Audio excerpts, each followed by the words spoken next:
Welcome to the Lentil Intervention Podcast, raising awareness and inspiring action for personal and planetary health, with your hosts, Ben and Emma. Hello everybody, my name is Ben Adelberg. And I'm Emma Strutt. And welcome to episode 26 for this year. Now we're going a little bit, I wouldn't say off topic, but a little bit of a digression. But fear not, we're going to bring this conversation right back to what you're normally accustomed to. Without further ado, Emma, I'll let you do the intros. All right, so today we are joined by Andrew Barnes. He is an innovator, entrepreneur, philanthropist, and the founder of 4 Day Week Global. Andrew has made a career of market-changing innovation, and most recently, after piloting his 4 Day Week concept at his company Perpetual Guardian, he has triggered a global revolution regarding the working week. What this change could mean for employee well-being, work productivity, and even our carbon footprint is absolutely fascinating. So I'm very much looking forward to this discussion today. Andrew, thank you so much for joining us. Emma, it's great to be here. Andrew, I've recently read your book, the 5 scratched out 4 Day Week. And I just want to give a little shout out to Dr. Luke Wilson, who actually put me onto this book and suggested we get you onto the show. Before we get into the book, which is partially the whole point of this conversation, let's start off with yourself. Tell us a little bit about your background and I guess the whole journey that got you to this point of this concept of the 4 Day Week.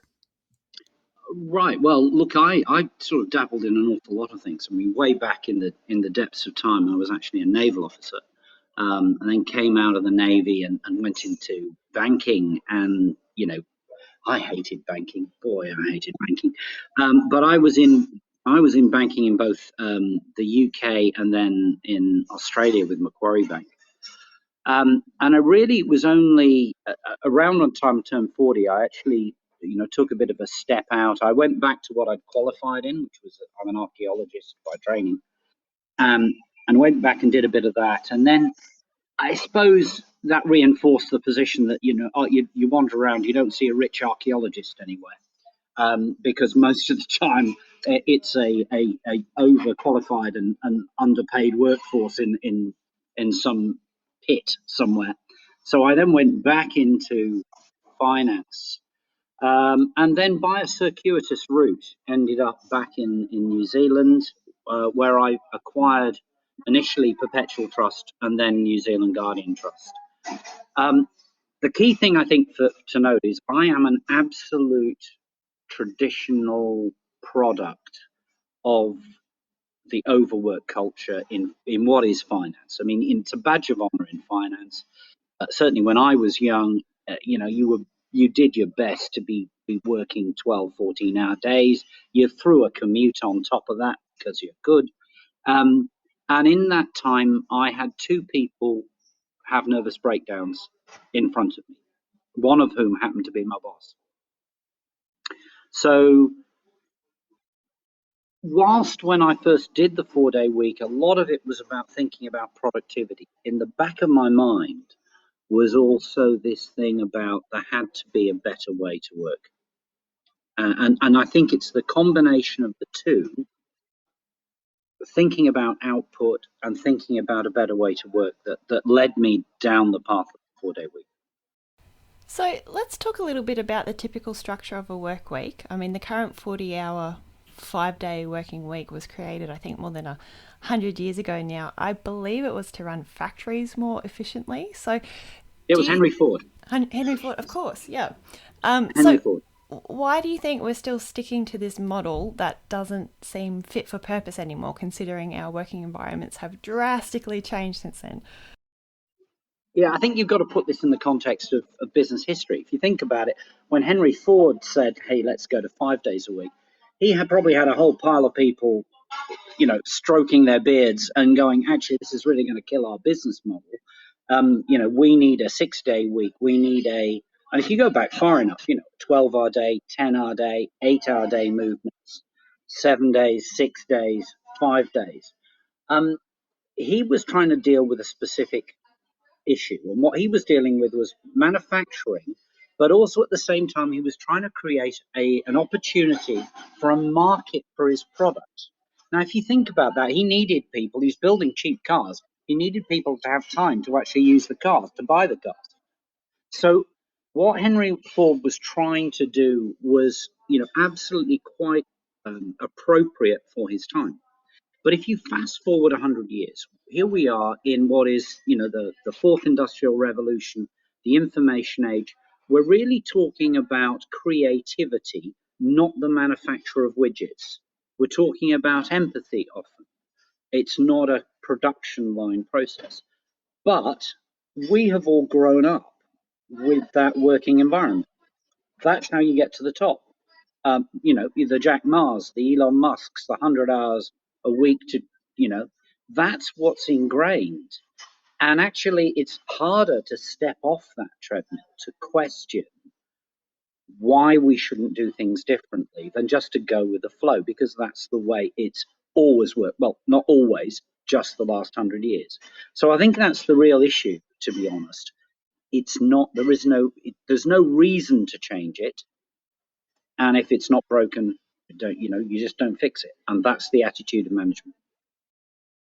Now, another concept that's become more prevalent in more recent times, and I'm certainly, I think, a part of it now, and you make multiple references to this in the book, is the gig economy. Can you explain a little bit about what you mean, or what you mean by that term, the gig economy? Well, the gig economy is I describe the gig economy as a long con. What I mean by that is that we are sold this fiction that actually working for yourself, controlling your own destiny by doing a job which traditionally might have been your gig economy was traditionally the self-employed professional, but now it's gone all pervasive. Your cab driver is a gig economist, your delivery guy, your fast food producer, whatever it is. Now, the problem about the gig economy is what it's doing is disintermediating the protections that are hard fought for. We talked about the transition from the 12-hour day down to the 8-hour day and 7 days a week down to 5, protections of holiday pay, minimum wage, all of those things. What the gig economy does is effectively puts those to one side. The company says, we're no longer interested in paying for that. You are going to have to cover all of those things yourself. We're going to give you flexibility. You can work when you want. That's also a bit of a fiction. But what we're doing is we are disintermediating the protections. Now, for me, I think that's very dangerous. We're seeing in the 25-year-olds and below the most stressed generation we have ever produced. There is more fear, there is more uncertainty, there is less investment in their futures because a large proportion of jobs created today are being created using gig structures. Now, that's why I don't like it, because I think we are pushing those problems down the path in terms of pension, health, sick pay, etc., etc. All right, so let's talk about the concept of the 4-day week. It started locally in New Zealand, but the outcomes of your trial have since sparked this global movement. It seems to be transcending borders and cultures, which is really exciting. So where, why, how did this whole initiative come about? Look, I describe myself as being very dangerous on planes. So actually everybody's quite happy that I can't fly anymore. But what I used to do is I'd get on a plane and I'd read a whole backlog of reading. And I read a couple of articles in the UK Economist magazine. This is back in 2017, 2018, which talked about productivity in the workplace. And basically it said that people are only productive for about 2.5 to 3 hours a day. Now, I was sitting there reading that and saying, well, that's interesting. Why is that happening? Is it happening in my business? And if I changed how people worked, would actually increase that 3 hours to 4 hours or whatever. So what I was trying to work out was whether, in fact, you would get a change of behaviour if, in fact, I said to my staff, look, can you do your job in 4 days rather than 5? What is it that you would do differently? What is it that you would stop doing, as well as what is it that you would do? And the thesis, I thought, was, well, let's try it. Let's see if I get a change in behaviour. And we decided to run the trial. So it was simple as that. It was pure intellectual curiosity about productivity. But in the back of my mind, of course, you're thinking, well, you're going to get a better life out of this. I want my staff to be the best they can be in the office, the best they can be at home. But the spark was this question of whether productivity could be enhanced if we changed how we worked. It's an interesting, the thing that kept playing through my mind, reading through the book, and I understand this whole concept of the 4-day week, but taking the pragmatic approach here, for me, having been in the corporate world and having been a manager and looking after teams of people, you want to improve productivity. Obviously, you want to maximize output. For me, it would be improve your productivity, but you're still doing your 5 days. We're still maximizing. It's interesting how you took that approach to say, well, if it is what it is, if we can only maximize X amount of until you're fatigued, until your brain just can't, produce more in terms of being efficient, in terms of functionality and so on. How you came to the thought of, no, you're going to only do it for 4 days of the week and then have 3 days to rest and recoup, as opposed to, no, I want to maximize productivity for those full 40 hours weeks. Well, but that's the whole point. The point is that what you're recognizing is that actually we're not productive for 5 days. We're not productive for 40. So why aren't we? Well, think about it. Come into the office, you have a cup of coffee, you moan about your commute, you then dive into the internet to have a look what's been going on overnight. You then sit down at your desk, do some work. First thing that happens, somebody taps you on the shoulder and says, can you help me with this? Now, statistically, open plan offices, you'll get interrupted once every 11 minutes. Takes you 22 minutes to get back to full productivity. You're just getting back to productivity, then the phone rings and it's the kids with a crisis at home or whatever it is. So there's lots and lots and lots and lots of interruptions during the day. So the first thing is, if you can remove those interruptions, or if you can say to people, actually, you know what, you're not going to go chasing that plumber today. You've got a day off. Do the plumber chasing on your day off, if you will. If you do all of those little things, does that change the productivity within the hour as well as the productivity within the day? Because a lot of time you are putting in filler into 5 days to fill 5 days, rather than actually saying, you know what, I'm going to be focused. When I'm in the office, I'm focused. I'm doing my work because I want to go home. I want to have that day off. And so it's those two dynamics, changing what you're doing during the work week, and you're changing what you're doing with the work week primarily because what you're doing is you want to get that better. You want to get home and do those other things. Yeah, I look, I can totally relate, and it sounds completely ridiculous, and one even questions why. But I used to work 60 hours a week easily because of those disruptions, especially when you've got people that need your guidance, your input. They leave for home at 5 o'clock, and then you can finally sit down and do your own work. And hence, those extended hours. I can totally relate that your approach was looking at the process and where do those disruptions come from?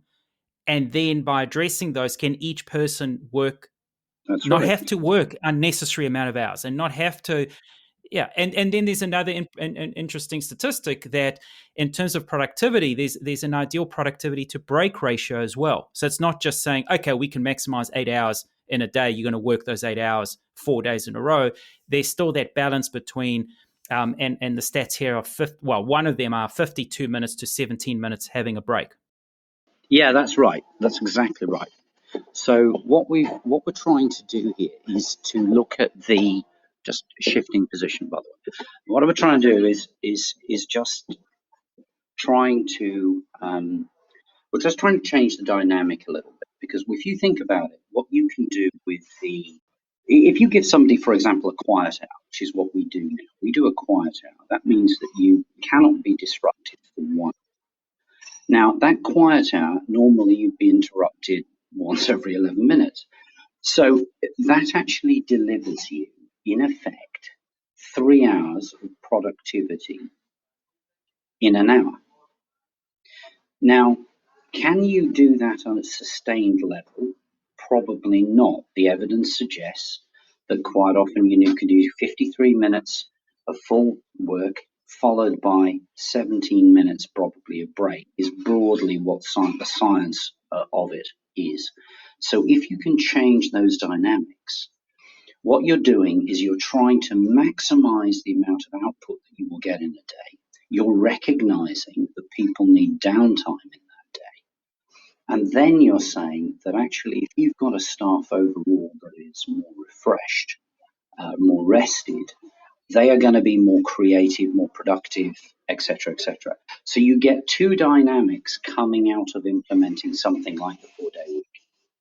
Yep. And then there's that incentive and you're feeling valued. Yeah, well, there is that as well. I mean, the reality is I'm giving you a incentive that you can't buy. I'm giving you something that you can't put a value on. And I say that because, the great stories often are those stories where we have people who, talk about picking up their kids for school for the very first time. A child running across the playground, throwing their arms around their dad's legs and saying, "Hey, Daddy, what are you doing here?" Can you buy that? Can you ever get that back? I've got a grandfather who spends 2 afternoons a week with his granddaughter, and when you talk to him about it, he cries. That's what this is about, right? So I'm giving you two things. I'm giving you rest, relaxation. I'm giving you a better work structure. But what I'm then doing is I'm giving you a prize that you just can't put a price on. It's not an employee benefit that you can match by giving you another gym membership. This is life that I'm giving back. And that's what makes it work, because people recognize that the value of that is such that they do not want to lose that at any cost. And to do that, they recognize that on the other side, they've then got to do the delivery, the productivity. That's the deal, right? Here's a bit of productivity, better productivity, maintain productivity versus better work-life balance. That's the deal that we're looking for. So it's not work-life balance, it's productivity and work-life balance. Very important. And you make the point quite a few times as well that it's you're not aiming for a conversely a 3-day weekend. You're here for 4 days and you've got a 3-day weekend. It's a reward. It's you're opting into this new system that if you work efficiently and you do what we're putting in place to provide the most productive environment and you deliver, here's a gift, here's a reward. You've got that extra day off. That's exactly right. So yeah, it's slightly nuanced from the traditional approach. And is this why perhaps certain countries abroad, when I say abroad, outside of Australia and New Zealand, are getting a bit more on board with this because society in general is a little bit more open-minded to these kind of concepts, such as Iceland, I believe, is a country it's far broader than that. Actually, far broader than that. Bizarrely, would you credit it? The Japanese are passing legislation on this. The Indians are passing legislation. The Russians are passing legislation. The Irish, the Spanish, the Icelanders, the Scots are doing trials. There is a senator in the United States about to put forward legislation again on this topic.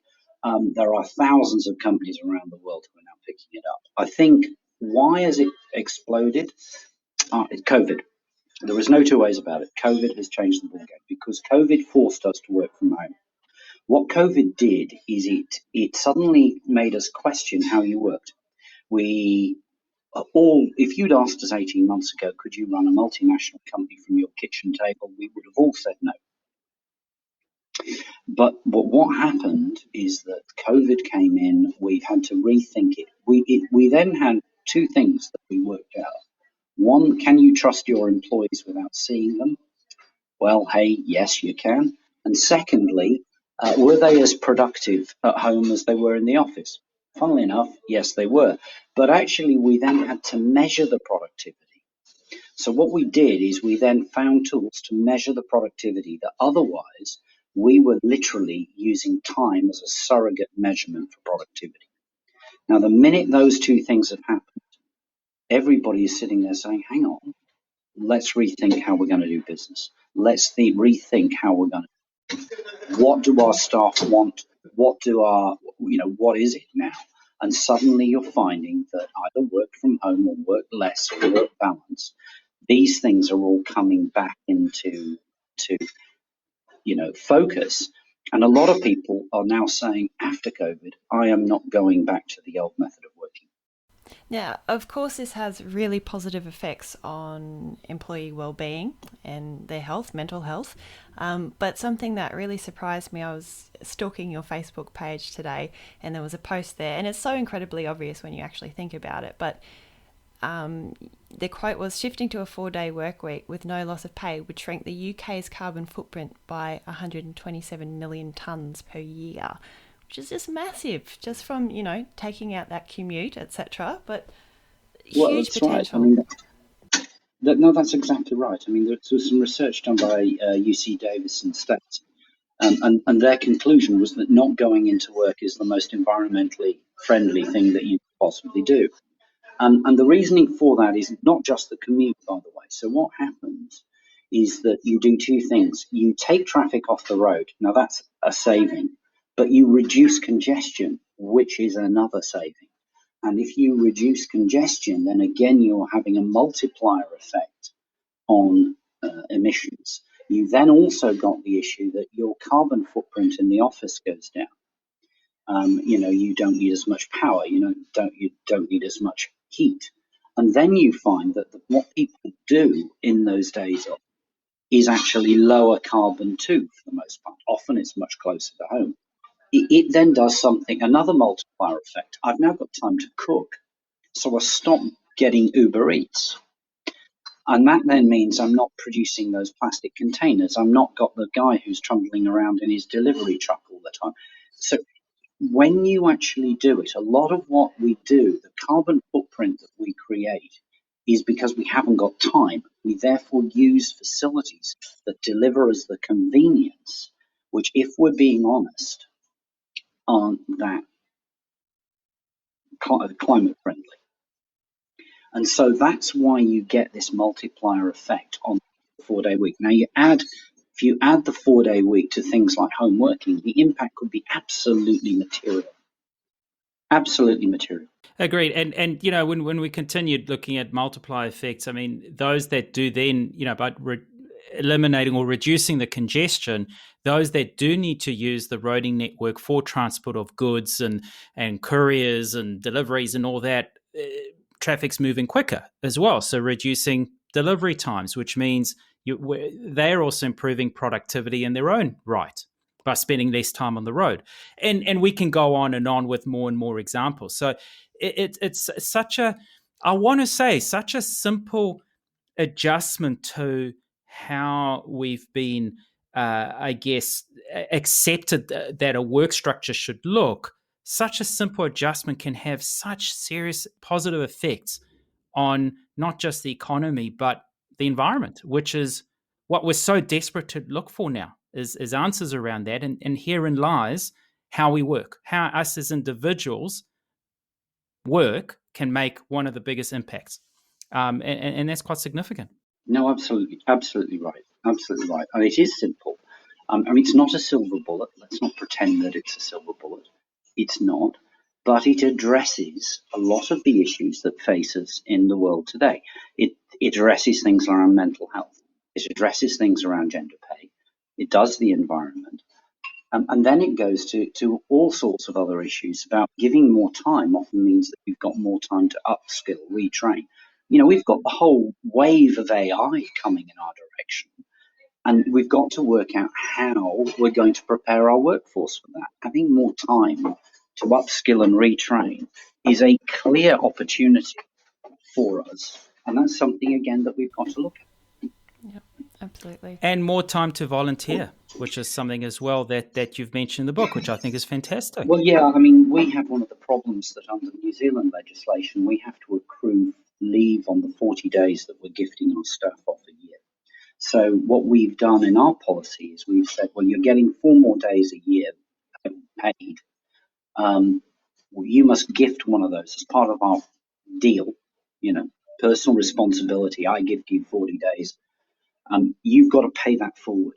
And what our staff have to do is if they opt into the policy, then they are obligated to gift one of those 4 days each quarter to charity.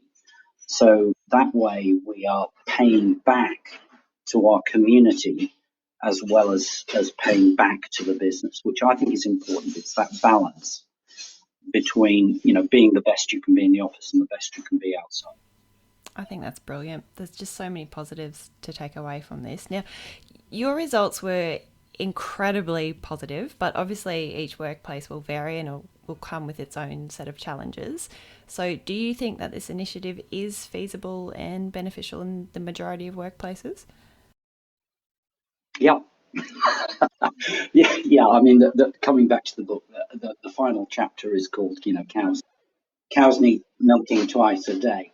And that was prompted by exactly this point. People, whenever I'm talking to people, they go, well, Andrew, great. And then they think and pause and look away. And then they say, look, Andrew, but it wouldn't work in. Define the industry, it wouldn't work in, right? And the particular instance was, I was in an MP's office and this chap said, well, it wouldn't work in dairy because cows need milking twice a day. And what he's really saying is that the way you work in that industry today is the pinnacle of human achievement. There is no way you can do anything better than that because that's it. Evolution has stopped today. Innovation has stopped today. The reality is that you name an industry, you name a sector, you name anything you want, I will tell you of a company that is doing it and doing it successfully. So people say, won't work in manufacturing. Three weeks ago, the Metall Union in Germany finally negotiated a fully 4-day week, 5-day pay contract for all their members working in car manufacturing in Germany. Well, the Germans are pretty well known for being high productivity. So there is one of the highest productive manufacturing sectors in the world going through a 4-day week. You can find it in medicine. You can find it, even the police, I think, in Iceland managed to get a better outcome. Education districts in the United States implemented it mainly for budget cut reasons, and then found that they were better able to retain teachers, attract teachers, and found that their educational standards went up. Just keep going, right? There is no industry where if you ask your staff, is there a better way of doing things? That they won't come back and say, you know what? Actually, there is. And I can tell you about this because telling you about it isn't going to cost me my job because you're going to fire 20% of us. If I tell you about this, actually, I will keep my job. I will be happier in my job. I will be healthier with my job. And I will produce you more. Now, what's not to like in that combination? That's what this is about. It's breathtakingly simple. We've known about this for years. If you actually create a better working environment, you treat your staff with a degree of respect, and actually you engage with them, shock, horror, hold the front page, you get better out. Crazy thought. So we have, I'm presuming out of our listeners, there will be a proportion of business owners, of management, board directors, etc. They listen to this podcast and think, sounds brilliant. Tomorrow I'm going to have a team meeting and we're going to start a 4-day week. what would be the first piece of advice you would give to those that are interested in implementing this, but to start the journey to go forward? What's the best starting point other than buying your book? Yeah, damn it, you took my line. Look. The first thing is very simple. You have an open, honest conversation with your staff and say, look, we're interested in this, but let's be clear why we're doing this. Right? We're doing this because we understand that we need to have productivity. We equally realize that we need to create a better working environment. But those two things are hand in glove. It is not one or the other, it's both. And so what we're going to do is we're going to have a bit of thinking about how we're going to do this together. And I want you as a team to think about what you are going to do things, how you are going to do things differently. Got to give the challenge to the staff. Then what you do is you run a trial. We suggest, 2 to 3 months is probably often enough. Some people do 6. Smaller companies usually put a trial in place and about 4 weeks in go, gee, it's working, I'm going to stick with it. So you need to run a trial. And then when you've run a trial, you take a bit of a step back and you have a look what worked, what didn't work. And then you implement your policy on a permanent basis. Now, if you do it that way, you will get a good outcome. You can't do it by saying, I have decided to do a 4-day week, this is how we're going to do it. That will not work. It has to be bottom-up led, and that's actually the hardest thing for a business leader. Business leaders are in those seats because they are leaders, problem solvers, and the natural inclination of a leader is to say, you know what, I'm going to solve this. I'm going to decide how this works. The people have to own this. This is why this works. They own it. They come up with the solutions. It's about how they change their working. And so as long as you do that, linked to, just quietly, you have to make sure that the leadership team walks the talk. The leadership team cannot say, we're going to do this, and then they all work 5 days, 6 days a week, send emails. So you've got to have that clear leadership. And if you're going to put this in place, you have to decide that you're going to do this too. So, with businesses that are interested in joining this movement and getting on board and doing their own pilot trial, the 4-day week global, are they still gathering data on all of these, these pilot trials? Yes, we are. What we're doing though is we've just launched a new thing. It's under action.4dayweek.com, and what this is a global call to action. And a number of things you can do. You can express your support for it personally. Equally, it's a platform by which companies can say, I want to try this. And what we're going to put in place, in fact, it's going to kick off at the end of the year, is a mass global trial. The mass trial will mean that there will be companies in your country, in your sector that you can talk to who are going on the same journey. And behind that, we've assembled a global academic research team. It's got universities such as Oxford, Harvard, Wharton, Stanford, University College Dublin, Auckland University of Technology are part of it as well, and from a New Zealand perspective. And they will help by providing research that you can overlay on your trial so that you can see what the impact is, not just in your business, but you can then do some compare and contrast with other companies. And it will also give us, mass randomized data of the sort they started to get in Iceland, that they're going to get out of the Spanish trial when it kicks off, which actually will show about the macro impacts on society. So there is a tool for you to do it safely. Now, that's not to say that you shouldn't start your own journey.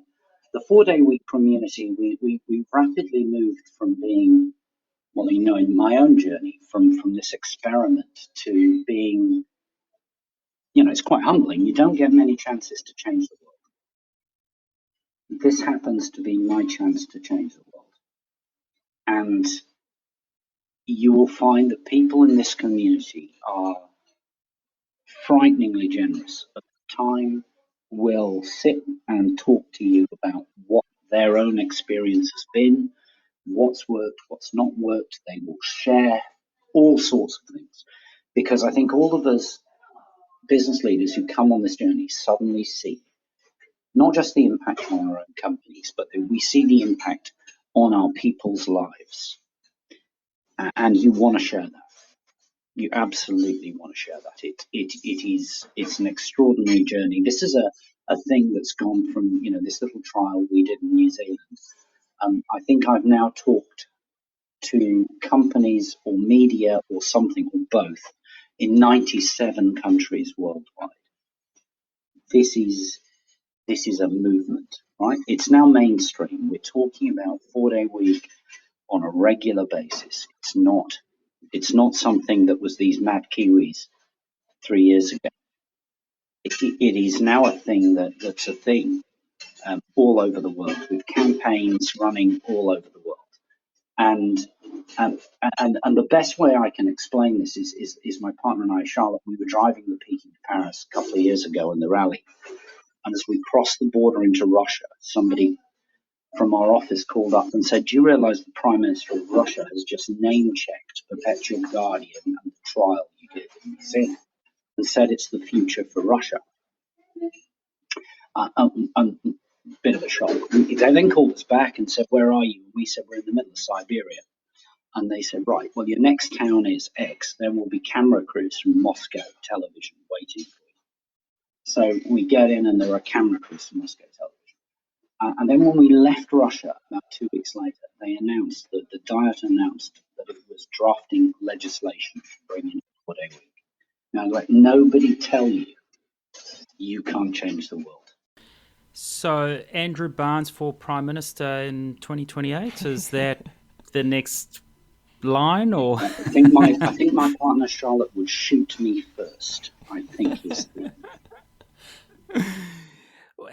Andrew, I think what you are showing the world is a phenomenal concept. In the year 2021 now, there's a significant amount of recognition of the importance of personal well-being. It's something we talk a lot about on this podcast. There's a lot of urgency around making positive change for the environment. And that's, again, something we talk a lot about on this podcast. And, and for businesses, if their center of attention is always around growth and profitability, well, again, this 4-day week concept ticks all the boxes. It allows, the business to continue succeeding, in fact, probably improve, whilst a happy task force is always the most ideal. Staff retention, happy staff, it's integral, and as well as for the general population, having healthy, happy people has less stress on the medical system, and it's just there's too many positives. I mean, there's no point in talking about it. It just is, right? It's fact. So I think this 4-day week is just a phenomenal concept, and it's brilliant. I think it just needs to be pushed.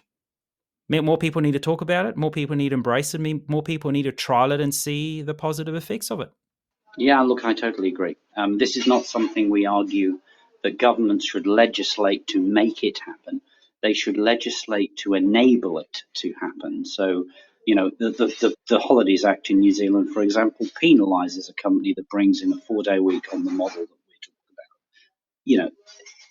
Those things we need to rethink, because our legislation talks about hours, days, time. It doesn't talk about output. And so what happens is that people arbitrage that back to the gig. They arbitrage it by going out into the gig economy. And I hate gig contracts because I think that we are shortchanging people. We are better than that. We are better than, deciding I need to get my takeaway supremely cheap, so the guy who delivers it should earn less than minimum wage, shouldn't have any sick pay, shouldn't have any holiday pay, shouldn't have any pension. That's wrong. That's just bloody wrong, in my opinion. And so we have got to take responsibility here, that there is a better way, and there is a way that we can preserve those important things that people have fought long and hard for in terms of getting protections for our employees, for our workers, that those standards we hang on to, and we shouldn't sacrifice those, for a cheap takeaway or a quick delivery. It's just wrong. Absolutely. I'm planning on sending your white paper to my local member of parliament. Hopefully we get that going here in Australia as well. But seriously, this has just been a phenomenal conversation, and I thank you so much for all the incredible work that you are doing. You are literally changing the world with this initiative. So we're so appreciative of your time, and we look forward to seeing what's in store once this big rollout happens towards the end of the year. Any parting shots before we let you back to your busy day? No, no, absolutely not. Other than one message to business leaders out there, and that is, this is, without exception, the best thing I have ever done. There are no downsides. I would like to say there are no downsides. It is the best thing you will ever do if you implement it in your business. Brilliant. Now, to our listeners, just a minor little wee apology if audio quality is not the best. We've caught Andrew in Heathrow Airport. So what you're hearing are coffee machines in the background, which leads me to say that if you enjoyed this podcast or any of other work that we produce, please do consider buying us a coffee. And on that note, Andrew, again, thank you so much, and we wish you well going forward. Thank you very much. Thanks, Ben. Thanks, Matt. Thank you for listening to the Lentil Intervention podcast. Make sure you subscribe and share this podcast with your friends, and visit the website for more details.